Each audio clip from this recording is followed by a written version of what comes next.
अंतर मन में ज्योति जगा लो, होगा दूर अंधेरा।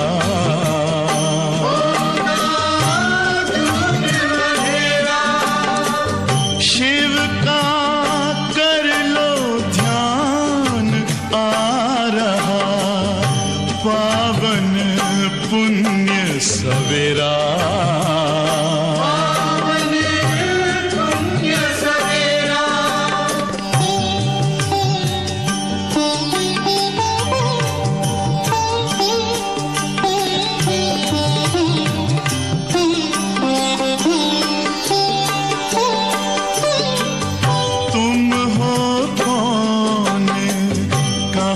से आए अपने आप को जानो, राजयोग के द्वारा अपना परम पिता पहचानो। इसी राजपथ पर चलकर पालो अपना बसेरा।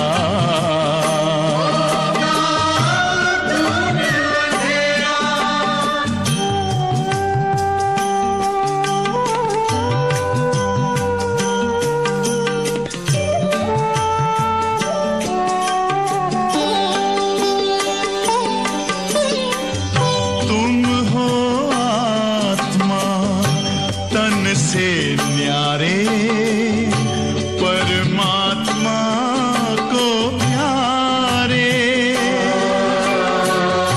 दिव्य गुणों को धारण करके योगी बनो दुलारे। ज्योति बिंदु ही तोड़ेगा ये माया का घेरा।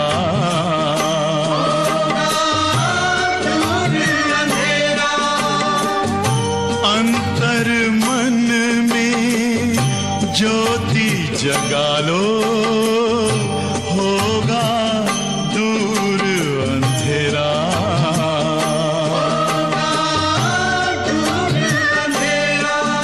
ओम शांति, शांति, ओम शांति।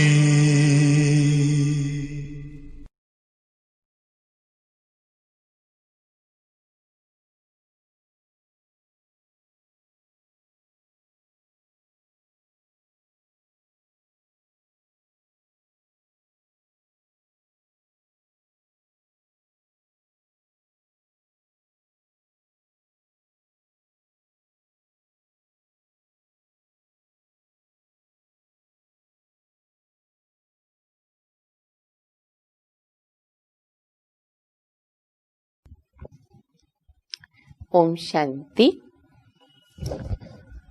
मुरली की तारीख बहुत अच्छी तारीख है, 20/10/2020। कितनी बार हो गया? 3 बार 20/20/20 और 10। और कितनी बिंदी आ गई? 4 बिंदी आ गई। बाबा हर बात का अर्थ निकालते हैं ना, बहुत अच्छे अच्छे अर्थ हम इसके अंदर अपने निकाल करके और उसे स्वरूप में स्थित हो जाते हैं। जैसे बाबा कहते हैं, मैं बोला तो मैं आत्मा याद आवे, 1 तो मैं आत्मा, 2 तो मैं और मेरा बाबा।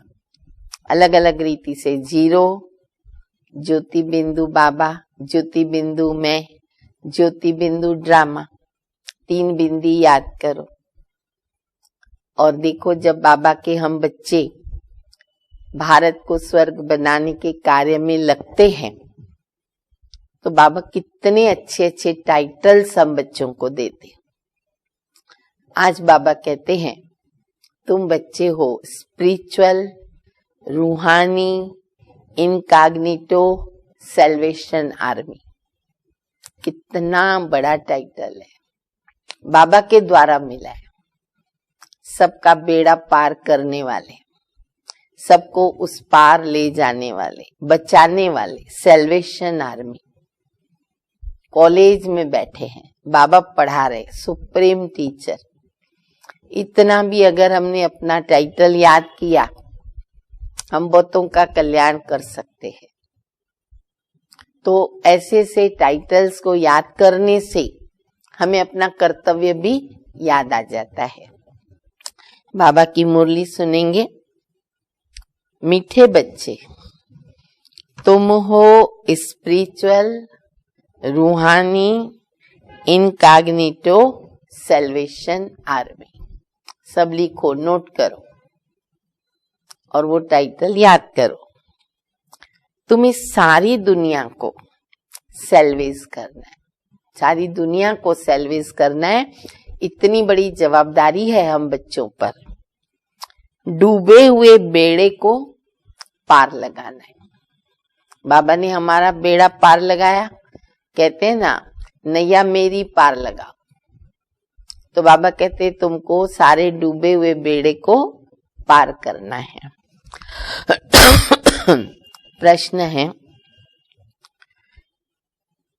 संगम पर बाप कौन सी यूनिवर्सिटी खोलते? ये दूसरी बात याद रखने की है।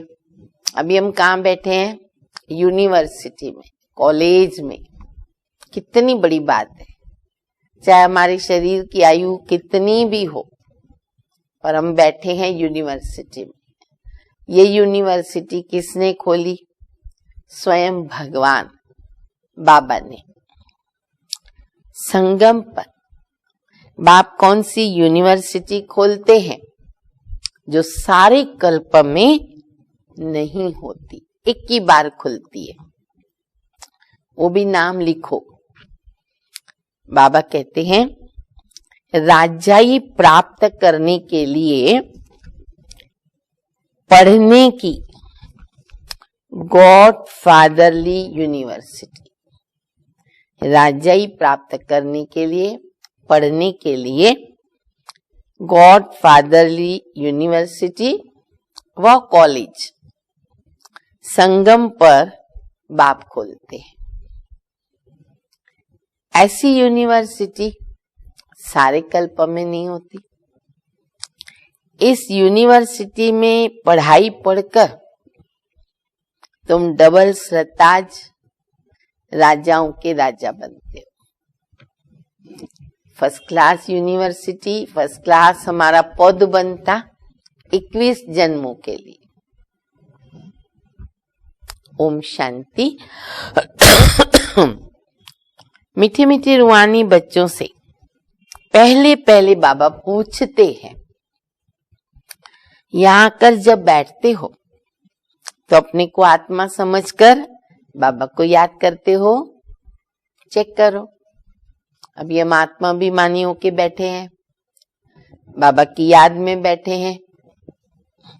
क्योंकि यहाँ तुमको कोई धंधा धोरी, मित्र संबंधी आदि नहीं। मधुबन की बात बाबा बता रहे, अगर हम बाबा के सामने हैं, मधुबन में हैं, सन्मुख मुरली सुनते, तो 4-5 दिन हम फ्री होकर के जाते। घर गृहस्थ की जवाबदारी नहीं, धंधा दोरी नहीं, निश्चिंत है उधर। प्रैक्टिकल विश्राम जो है ना, वो सभी को, बाबा के बच्चों को मधुबन में मिलता। इसलिए कहते ना, मधुबन हमारा पियर घर, मायके का घर है। आराम से वहां पर रिलैक्स होकर के रहते, सब हाथ में मिलता। इतना बाबा प्यार करता है। तो बाबा कहते हैं कि बच्चे यहाँ पर कोई धंधा दोरी नहीं, मित्र संबंधी की याद नहीं। तुम ये विचार करके आते हो कि हम बेहद के बाप से मिलने जाते हैं। कौन कहता है? आत्मा शरीर के द्वारा बोलती है। पारलौकिक बाप ने यह शरीर उधार लिया है। बाबा कहते हैं ना, मकान मैंने भाड़े पे लिया है, किराए पे लिया है। किसका? ब्रह्मा के शरीर का, तो किराया तो देना होगा। तो बाबा कहते उधार पे लिया है, और इनसे समझाते हैं। ये एक ही बार होता है जो बेहद का बाबा आकर सिखलाते हैं। अपने को आत्मा समझ, बाबा को याद करने से तुम्हारा बेड़ा पार होगा। बेड़ी बोलते सिंधी में, बेड़ी माना नाव। नाव में बैठे बाबा को याद करते जाओ, आगे बढ़ते जाओ, बेड़ा पार हो जाएगा। हरेक का बेड़ा डूबा हुआ है, अपना अपना व्यक्तिगत जो बेड़ा है ना वो भी डूबा हुआ है, टोटल दुनिया का बेड़ा भी डूबा हुआ है और व्यक्तिगत भी डूबा हुआ है। जो जितना पुरुषार्थ करेंगे उतना बेड़ा पार होगा। गाते हैं ना, मांझी हमारी बेड़ी यानी नैया पार लगाओ। वास्तव में हर एक को अपने पुरुषार्थ से पार ज्यादा है। बाबा उठा के तो वहां नहीं रखेगा ना, रास्ता बताते, चलाते भी हमारी नाव को बाबा, इतना संभालते हमको। केवल बाबा कहते बच्चे मेरी आज्ञा पर चलो, श्रीमत पर चलो, मुझे याद करो, तुम्हारा बेड़ा पार होना ही है। जैसे तैरना सिखलाते हैं, फिर सीख जाते हैं तो आप ही तैरते। पहले थोड़ा सीखना पड़ता है, फिर क्या होता है, फिर आप ही तैरने लगते हैं। अब वो तो सब जिस्मानी बातें हो गई, स्थूल बातें हो गई। अब ये है रूहानी बातें। तुम जानते हो आत्मा भी कीचड़ के दुबड़ में फंस गई। जैसे दुनिया में कीचड़ होती है ना, उसमें भी देखो लोग फंसते हैं, व्हीकल्स फंसते हैं। ये बाबा एक मिसाल देते हैं समझाने के लिए, कंपैरिजन में। विकारों की दुबड़ है जिसमें हम आत्माएं फंस गई। इस पर हिरण का भी मिसाल देते हैं। कैसे? पानी समझ जाते परंतु होती है कीचड़, तो उसमें फंस पड़ते, दूर से दिखता है पानी है। कभी कभी स्टीमर्स, मोटरें आदि भी कीचड़ में फंस जाती है, फिर उनको सैल्वेज करते, बड़ी बड़ी मशीनें मंगाते हैं और फिर उनको बाहर निकालते हैं, बचाते हैं। अब वो सब है सैल्वेशन आर्मी। तुम रूहानी हो, तुम जानते हो सब माया के दुबड़ में बहुत ही फंस गए हैं। इनको माया का दुबड़ कहा जाता, गले तक फंसा दिया है। बाबा देखो निकाल रहा है, तो बाबा कहते माया के दुबड़ में फंस गए। अभी बाबा आकर के समझाते हैं कि तुम इनमें से कैसे निकल सकते हो। वह सैल्वेज करते हैं, उसमें मदद चाहिए आदमी को, आदमी की। जो वहां पे फंसते हैं ना रास्ते में चलते फिरते, तो लोगों को मदद करनी पड़ती, आदमी को आदमी की मदद चाहिए। पर यहाँ जो आत्मा विकारों के दुबड़ में फंसी है, तो वो कैसे निकले? यहाँ तो फिर आत्मा जाकर दुबड़ में फंसी है, तो बाबा रास्ता बताते। किसी को भी पता नहीं जब तक कि बाबा ना आवे। बाबा रास्ता बताते हैं कि बच्चे तुम इनमें से कैसे निकल सकते हो। फिर दूसरों को भी रास्ता बता सकते। हम निकल गए बाहर, तो हमारा काम है दूसरों को दुबड़ से बाहर निकालना। अपने को और दूसरों को रास्ता बताना है कि तुम्हारी नैया इस विषय सागर से क्षीर सागर में कैसे जाए। बाबा भी बना रहे क्षीर सागर, सतयुग, स्वर्ग। तो बाबा कहते हैं कि तुम बता सकते हो कि हम विषय सागर से क्षीर सागर में कैसे पहुंचे। बाबा आकर के सुख के सागर में ले जाते। तुमको रूहानी सैल्वेशन आर्मी कहा जाता है। तुम श्रीमत पर सबको रास्ता बताते हो, हर एक को समझाते हो। कौन सी पॉइंट समझाते हैं ना, जो सबको पहले सहज समझ में आवे, बाबा कई बार बताते। तो वो बाबा आज रिपीट कर रहे, तुम हर एक को समझाते हो कि दो बाप है। दो बाप का परिचय बहुत सहज किसको भी समझ में आता है। क्यों? हर एक को अपना अपना बाप है, पिता है। और फिर हर एक प्रार्थना में कहता है परमात्मा को, तुम माता पिता हम बालक तेरे। तो आत्मा का पिता तो दो बाप तो इजी हो गया ना बताना। दो बाप है, एक हद का और दूसरा बेहद का। लौकिक बाप होते हुए भी सब पारलौकिक बाप को याद करते हैं, पर उनको जानते बिल्कुल भी नहीं। बाबा कोई ग्लानि नहीं करते हैं, परंतु ड्रामा का राज समझाते हैं। सच्ची बात तो बाबा को बतानी पड़ेगी ना। इसका मतलब ये नहीं है कि वो कोई निंदा करते हैं। जो सत्य बात है उसको समझना पड़ेगा। यह भी समझाने के लिए कहते हैं कि इस समय सभी मनुष्य मात्र 5 विकारों रूपी दलदल में फंसे हुए हैं। आसुरी संप्रदाय, दैवी संप्रदाय को आसुरी संप्रदाय जाकर के नमन करते हैं, क्योंकि वो संपूर्ण निर्विकारी है। ये प्रूफ है कि आसुरी संप्रदाय दैवी संप्रदाय के आगे झुकती है, नमन करती है, गायन करती, पूजन करती है। तो बाबा कहते ये सिद्ध होता है कि वो है संपूर्ण निर्विकारी। अच्छा, सन्यासियों को नमन करते हैं, क्योंकि वो भी घर बार छोड़ करके जाते हैं, पवित्र रहते हैं। पवित्रता महान है। जहां पवित्रता है वहां अपवित्रता उसको झुकना ही पड़ता है। तो थोड़ा भी सन्यासियों ने पवित्रता को धारण किया तो लोग उनको भी नमन करते हैं। इन सन्यासियों और देवताओं में तो रात दिन का फर्क है, क्योंकि उन्होंने तो विकार से जन्म लिया, बाकी सारे विकार उनके अंदर भरे पड़े हैं, और देवताएं तो संपूर्ण निर्विकारी हैं। बहुत फर्क है। देवताओं का तो जन्म भी योग बल से होता है। अब इन बातों को कोई जानते नहीं है।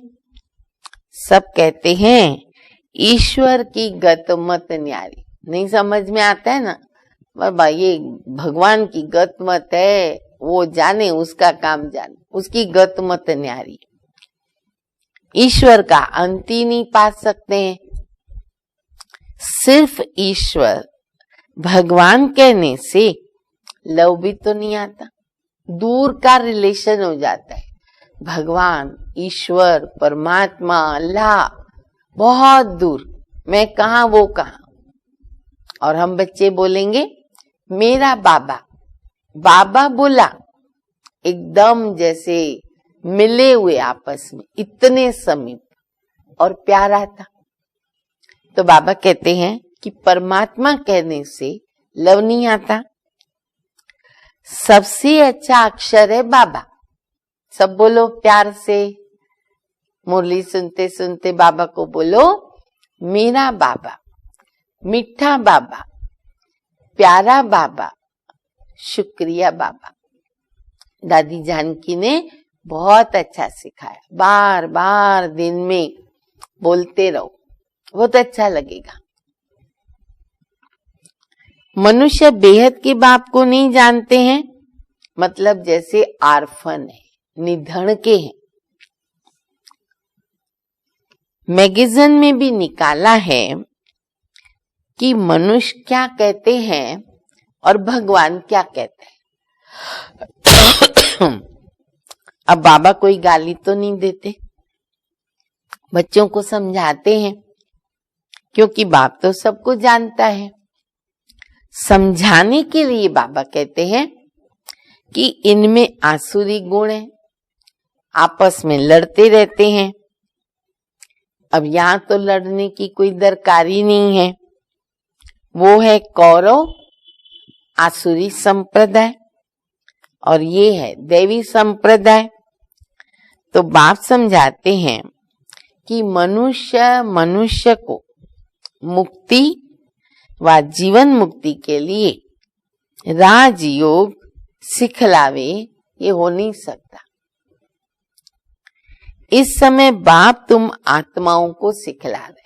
राजयोग सिखाता है परमात्मा आत्माओं को, मनुष्य नहीं सिखा सकते। देह अभिमान और देही अभिमानी, फर्क देखो कितना है। दोनों का अंतर भी बाबा ने बताया, तब हमको समझ में आया। और अब हम बच्चे प्रैक्टिस करते हैं देही अभिमानी रहने का। देह अभिमान से तुम नीचे गिरते आए, विकार आ गए अंदर। बाबा एक ही बार आकर तुमको देही अभिमानी बनाता। आधा कल्प नेचुरल देह अभिमानी, आधा कल्प देह अभिमान। एक ही जन्म, एक ही समय, संगम युग पर बाबा हम बच्चों को देही अभिमानी बनाना सिखलाते। ऐसे नहीं कि तुम सतयुग में देह के संबंध ही नहीं रखेंगे। माता पिता भाई बहन ये संबंध तो रहेगा ही। वहां ये ज्ञान नहीं रहता है कि मैं आत्मा परमात्मा की संतान, परमात्मा की संतान हूं, ये याद नहीं रहेगा सतयुग में। ये ज्ञान अब भी तुमको मिलता है, फिर प्रायलोप हो जाता है। तुम श्रीमत पर चलकर प्रारब्ध पाते हो। बाबा आते हैं राजयोग सिखलाने। अब ऐसी पढ़ाई और तो कोई होती नहीं।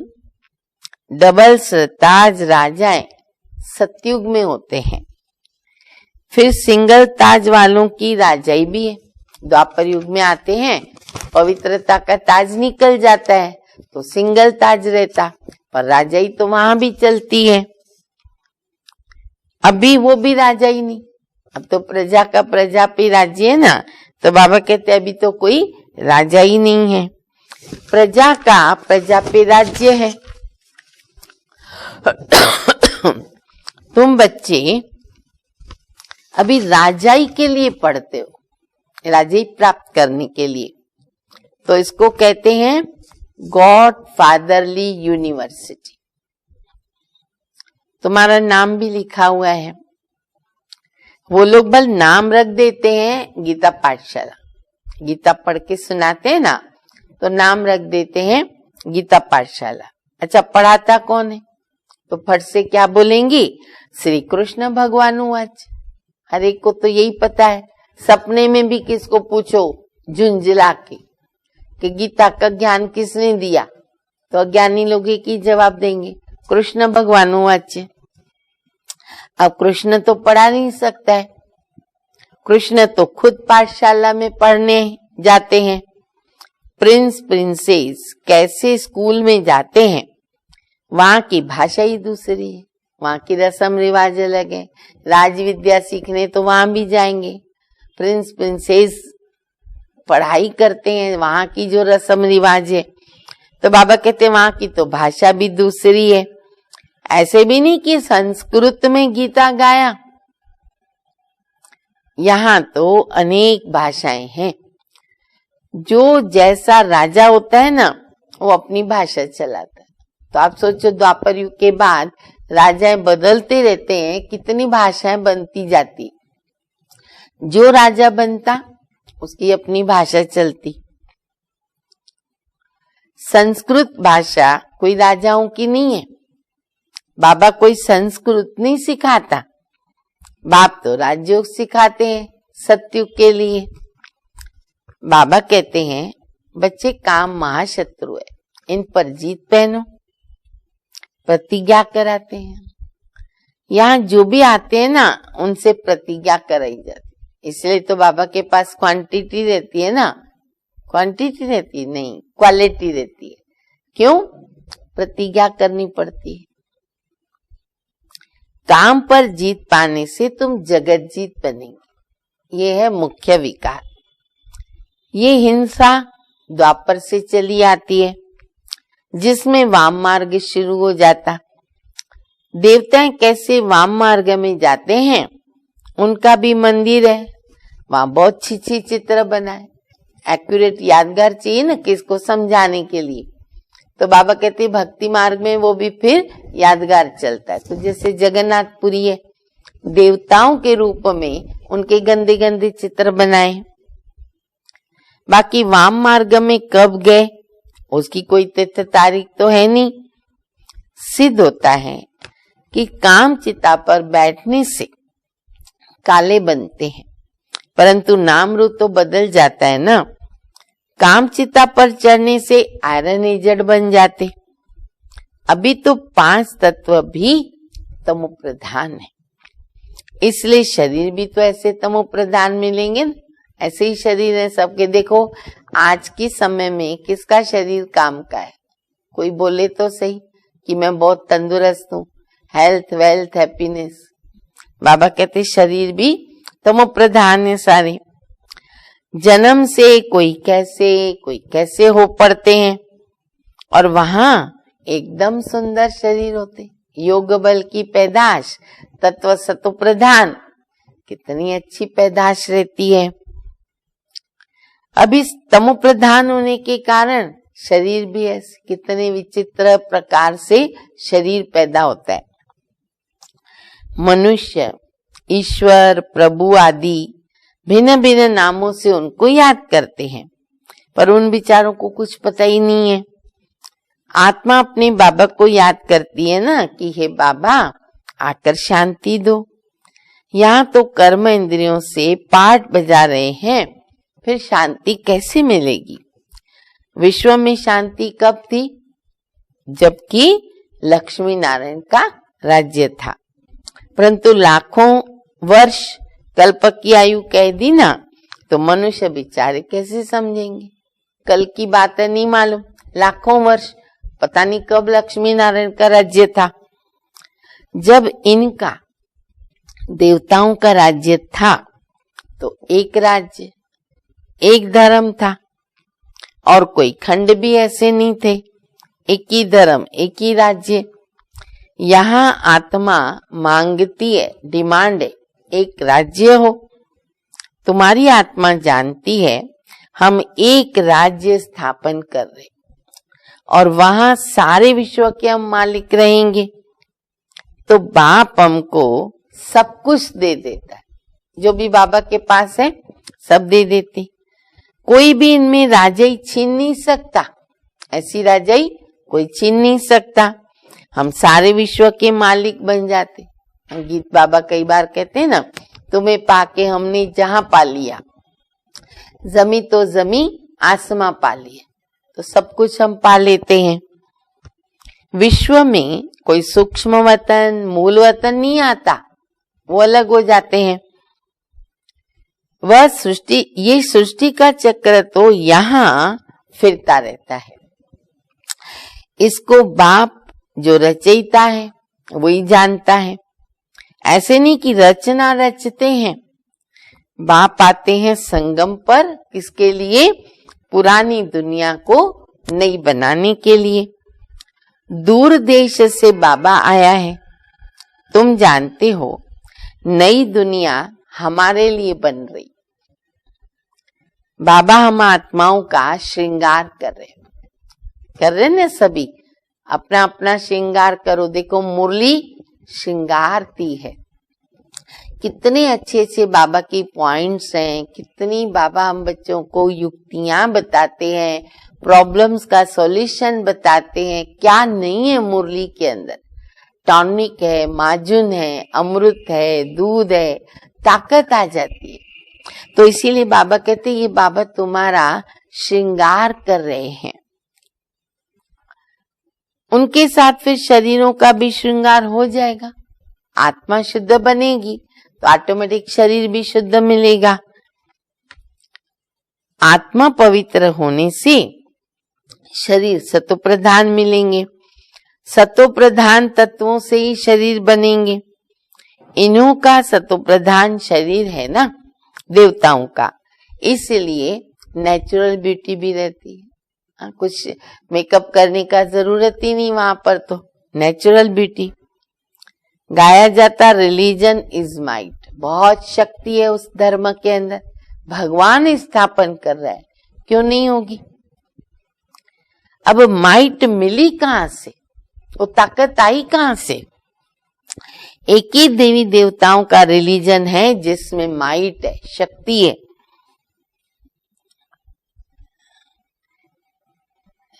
ये देवता सारे विश्व का मालिक बनते हैं, और कोई विश्व का मालिक नहीं बनता। तुमको देखो कितना माइट मिलती है। लिखा हुआ है आदि सनातन देवी देवता धर्म की स्थापना शिव बाबा ब्रह्मा के द्वारा करते हैं। अब ये बातें दुनिया में तो कोई जानता नहीं ना। बाबा कहते मैं ब्राह्मण कुल स्थापन करता हूँ, फिर उन्हों को सूर्यवंशी डिनास्टी में ले जाता हूँ। ये बाबा का काम है, पति से पावन बनाना, घर ले जाना और स्वर्ग भेज देना। फिर हम बच्चे खेलते रहते हैं इस दुनिया के अंदर। जो अच्छी रीत पढ़ते हैं वो पास होकर सूर्यवंशी में जाते हैं। अब ये सारी एक ज्ञान की बातें। उन्होंने फिर क्या किया, स्थूल बाण हथियार आदि सब दिखा दिया। बाण चलाना भी सीखते हैं। छोटे बच्चों को भी आजकल बंदूक चलाना सिखाते। विदेशों का जो कंट्रीज है, ईरान इराक और मुस्लिम सब, जहां से आतंकवादी आते हैं, आप देखो छोटे छोटे बच्चों को पता नहीं क्या क्या बुद्धि के अंदर गलत बातें डालकर क्या नहीं सिखाते, कितने हथियार चलाना सिखाते, प्रैक्टिकल ट्रेनिंग देते कि जाओ भारत में और खत्म करो। छोटे छोटे बच्चे पहले से लेके बुद्धि में उनके ये बैठ जाती है बात कि हमें वो हमारे दुश्मन है, हमें उनको मारना है, बेगुनाह है तो भी मारना है। तो बाबा कहते बच्चों को भी बंदूक चलाना सिखा देते हैं। तुम्हारा फिर है योग बाण। बाबा कहते मामेकम याद करो, तुम्हारे भी कर्म विनाश होंगे। हिंसा की तो कोई बात ही नहीं ना। तुम्हारी पढ़ाई भी गुप्त है। तुम स्पिरिचुअल रूहानी सैल्वेशन आर्मी। फिर याद कराया बाबा ने। ये कोई को मालूम नहीं कि रूहानी आर्मी कैसे होती है। तुम हो इनकॉग्निटो, गुप्त है ना, पता नहीं चलता है। स्पिरिचुअल रूहानी सैल्वेशन आर्मी, सारी दुनिया को तुम सैल्वेज करते हो। सबका बेड़ा डूबा हुआ है। बाकी सोने की लंका तो कोई है नहीं ना, कहते ना वो नीचे चली गई लंका।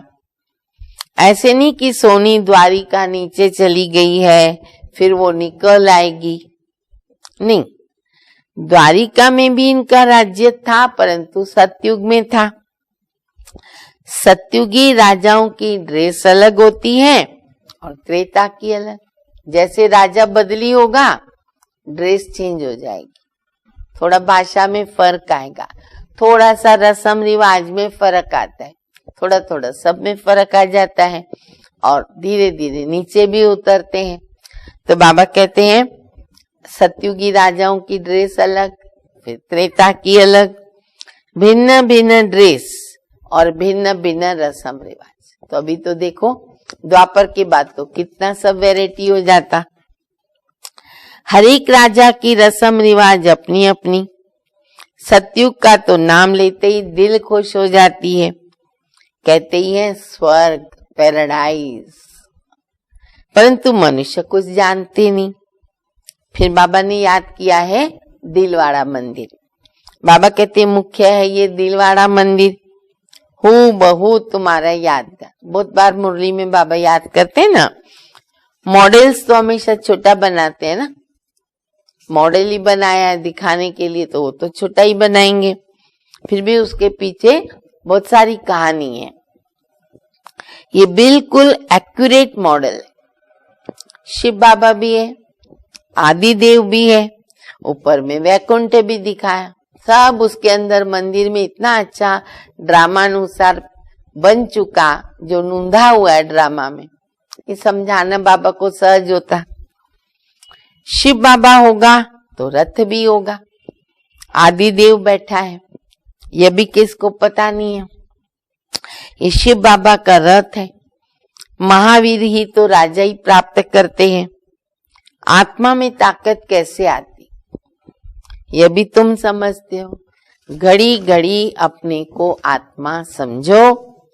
हम आत्मा सतो प्रधान थी तो पवित्र थी, शांति धाम सुखधाम में जरूर पवित्र रहेंगे।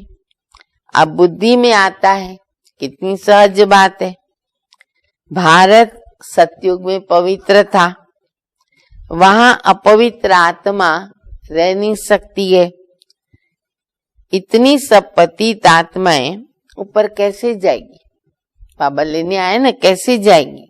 जरूर पवित्र बनकर ही जाएगी। ये नियम है, ड्रामा में नूंधा हुआ है, पतित आत्मा जा नहीं सकती, इसलिए जल्दी जल्दी अपने को पवित्र बनाना है। आग लगती है, सब आत्माएं चली जाएगी, जाने को देर नहीं लगेगी, मच्छरों सदृश भाग जाएंगी, बाकी शरीर रह जाते हैं। ये सब निशानियां हैं। होलिका का अर्थ कोई समझता थोड़ी है, सारी दुनिया इसमें स्वाहा, एक व्यक्ति नहीं, सब स्वाहा हो जाएंगे, क्योंकि ये ज्ञान यज्ञ है। ज्ञान अक्षर निकाल, बाकी रुद्र यज्ञ कह देते हैं, वास्तव में ये है रुद्र ज्ञान यज्ञ। ये ब्राह्मणों के द्वारा रचा जाता है।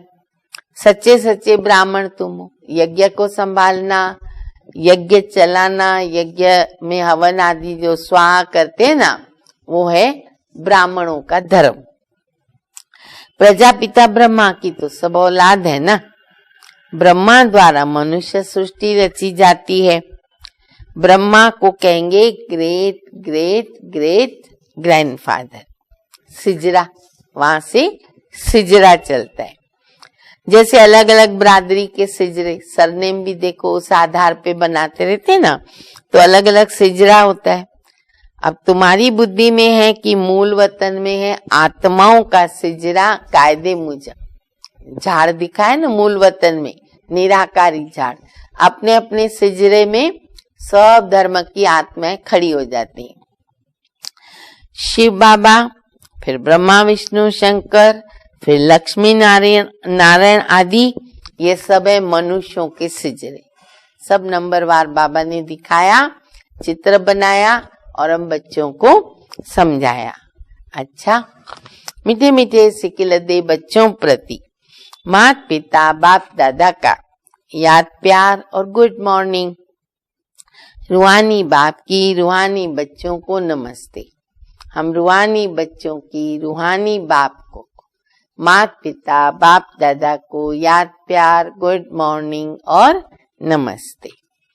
धारणा के लिए मुख्य सार है, पहला, रूहानी सेल्वेशन आर्मी बन, स्वयं को और सर्व को सही रास्ता बताना है।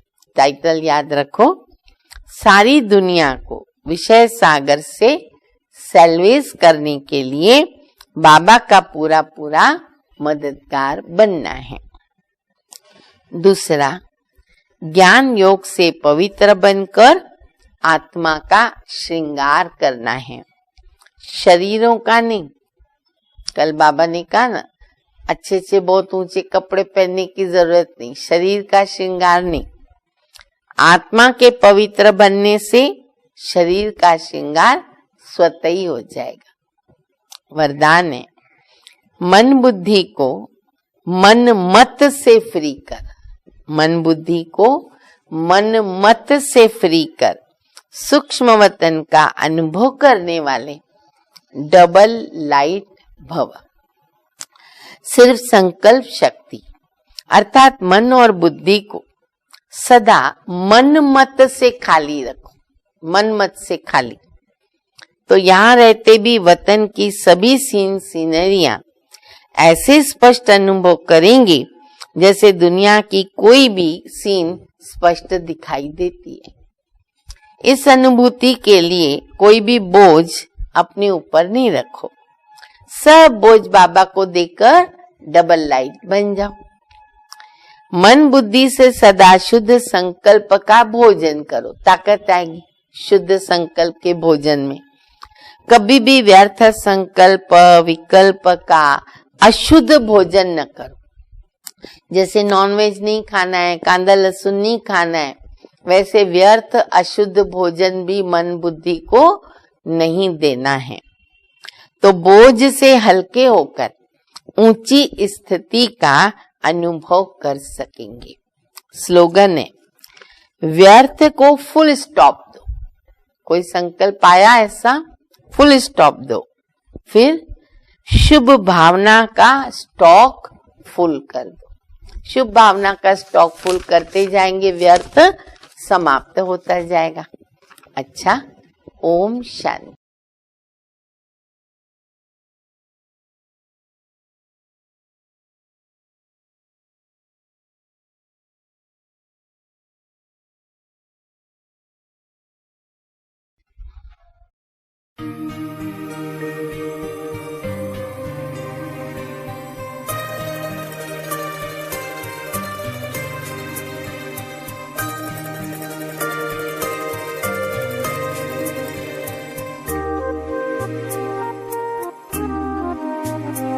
जो प्यार मिला मुझे तुमसे,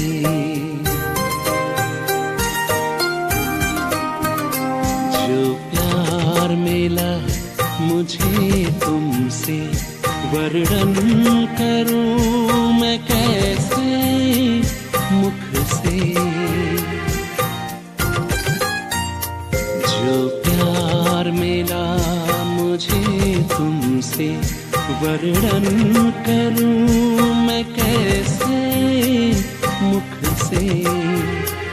ये दिल जानता है बाबा, दिखता है जो नैनों के नूर से। जो प्यार मिला मुझे तुमसे।